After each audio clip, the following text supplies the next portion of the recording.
Zelensky से प्रधानमंत्री नरेंद्र मोदी ने बातचीत की है। यूक्रेन के राष्ट्रपति से प्रधानमंत्री नरेंद्र मोदी की बातचीत हुई है। थोड़ी देर पहले प्रधानमंत्री मोदी ने ज़ेलेंस्की से बातचीत की है।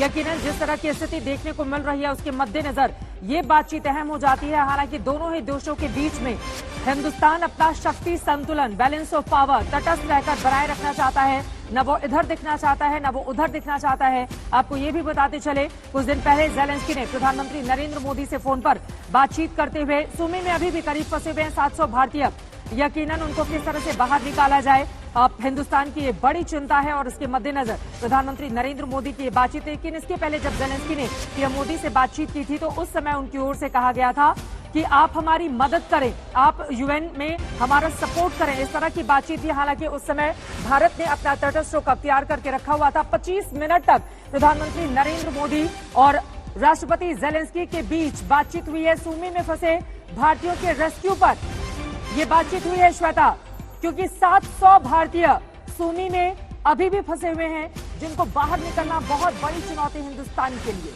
श्वेता, मैं एक का जवाब लेकर फौरन लौट रही हूं सर। जी, इन सभी स्टूडेंट्स को अभी तक ये कहा जा रहा था कि आप जहां पर हैं वहां पर बने रहें, वहां से बाहर न निकलें, लेकिन उन्हें बाहर निकालना आखिर जरूरी भी था, क्योंकि अगर पूरी तरीके से रूसी फोर्सेस जो है वहां पर हावी होते रहे, दूसरी फोर्स उनको सामने रेजिस्ट करती रही, तो उस टकराव के बीच में ये तमाम स्टूडेंट्स, ये भारतीय फंसे रह जाते। तो जिन 4 शहरों में सीज फायर की बात रही है आज सुबह से, ये 4 शहरों में से एक है।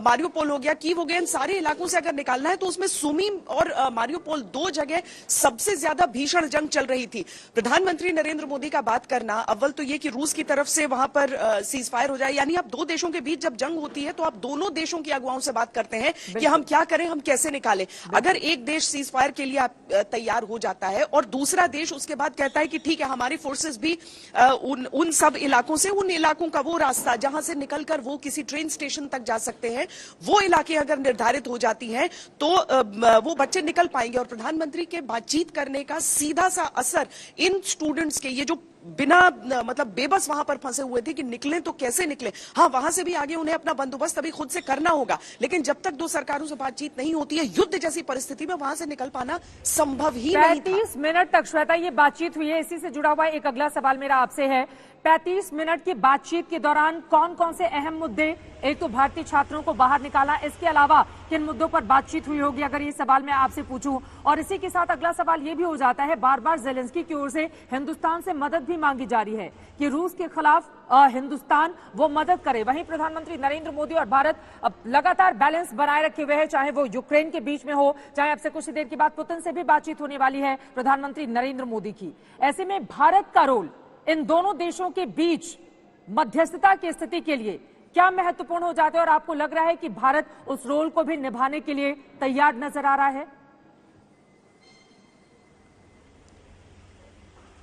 बहुत पेचीदा है चित्रा, बहुत पेचीदा स्थिति है भारत के लिए। और इस समय जितना एक टाइट रोप वॉक जो कहा जाता है जिसे अंग्रेजी में, वो भारत कर रहा है। रूस बुरी से बुरी स्थिति में हमारे साथ खड़ा रहा है। जब सारी दुनिया एक तरफ हो जाती थी तब भी रूस युद्ध के दौरान भी हमारी मदद करने के लिए आगे रहता था, और इसीलिए रूस को भूला नहीं जा सकता है।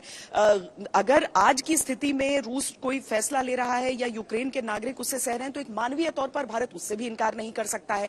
यूक्रेन में जो सरकार है वो समझती है भारत के पारंपरिक रिश्ते रूस के साथ हैं, लेकिन कल चित्रा में एक ही दिन का आपको उदाहरण दूंगी जब यहाँ के जो सेना के कमांडर थे, हालांकि टुकड़ी छोटी थी, लेकिन ये फैसला यहाँ की जब तक जो मिनिस्ट्री ऑफ डिफेंस है वो नहीं करता है तब तक आपको इजाजत इसकी नहीं मिलती है। तो वो क्यों बात करने को तैयार हुए? क्योंकि उन्होंने अपील की कि भारत या भारतवासी जो है वो किसी भी तरीके से हमारे साथ जुड़े रहे, हमारे साथ मन अपना जोड़े रखें।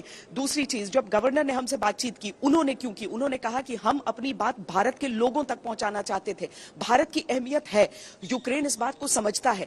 वो ये भी जानता है कि अगर पीपल टू पीपल की बात कर ली जाए तो दोस्ताना संबंध यूक्रेन से भी है। सरकारों की बात अलग है, लेकिन पीपल टू पीपल संबंध हमारे अच्छे हैं। और इसीलिए भारत इस समय, चाहे जब ये मांग की गई कि दोनों से रिश्ते अच्छे हैं, तो प्रधानमंत्री एक तरह से बीच बचाओ, एक तरह से मध्यस्थता कर दें, लेकिन जब एक बार युद्ध छिड़ जाता है तो मध्यस्थता कितनी हद तक संभव होती है वो भी देखना होगा। हालांकि जनरल दयाल जो स्टूडियो सिनेरियो में है इस समय, वो तो यहां तक उन्होंने कहा था कि क्यों नहीं भारत ये कहता है कि हमारे पास आकर आप यहां पर बातचीत कर ले। अगर भारत पाकिस्तान के युद्ध में हम ताशकंद जा सकते हैं बातचीत करने के लिए, तो यहां पर क्या भारत वो भूमिका नहीं निभा सकता है? तो वो चीज तो है, लेकिन इस समय प्रधानमंत्री की प्राथमिकता तो यही है कि जो भारत के नागरिक है वो यहां से निकल जाए। बहुत सारे नागरिक ऐसे भी हैं चित्रा, जो बताऊं कि यहीं पर रहना चाहते हैं, कि वो बार बार किसी देश को छोड़ने के पक्ष में नहीं है, लेकिन जो स्टूडेंट्स हैं वो तो निकलना ही चाहेंगे यहां से।